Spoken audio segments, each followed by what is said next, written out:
এই তো কিছুদিন আগে পৌঁছেছিলাম আমদাবাদ কল্যাণ সংঘের ময়দানে। সেখানে অনুষ্ঠিত হচ্ছিল বাসন্তী দুর্গা উৎসব। আর এই হলো উৎসব কমিটির মণ্ডপ। ভেতরে প্রবেশ করেই একটা বিষয় দেখে ভীষণ অবাক হলাম। কেন অবাক হয়েছিলাম আসুন এবার সেটাই দেখাই। এই যে দেখুন, কিছু বুঝতে পেরেছেন কি?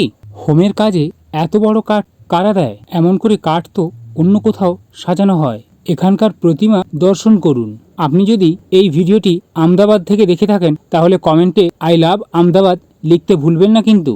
নন্দীগ্রামের অন্য কোথাও থেকে এই ভিডিওটি দেখলে তাহলে কমেন্টে অবশ্যই জানাতে পারেন। বর্তমান দিনে পুরোহিতদের অবস্থার কথা ভাবছি। আজ সংস্কৃতি কিংবা শ্রদ্ধা কোথায় এনেছে নামিয়ে সেটা দেখুন। পুজোর হোম চলছে নাকি অন্য কিছু আপনি ধরতেই পারবেন না। ব্লগার সৌরভের ইউটিউব চ্যানেলটি সাবস্ক্রাইব করুন এবং ফেসবুক পেজটি ফলো করুন। আজকের ভিডিওটি এই পর্যন্ত। দেখা হবে খুব শীঘ্রই অন্য কোনো ভিডিওতে। এখন সবাইকে টাটা।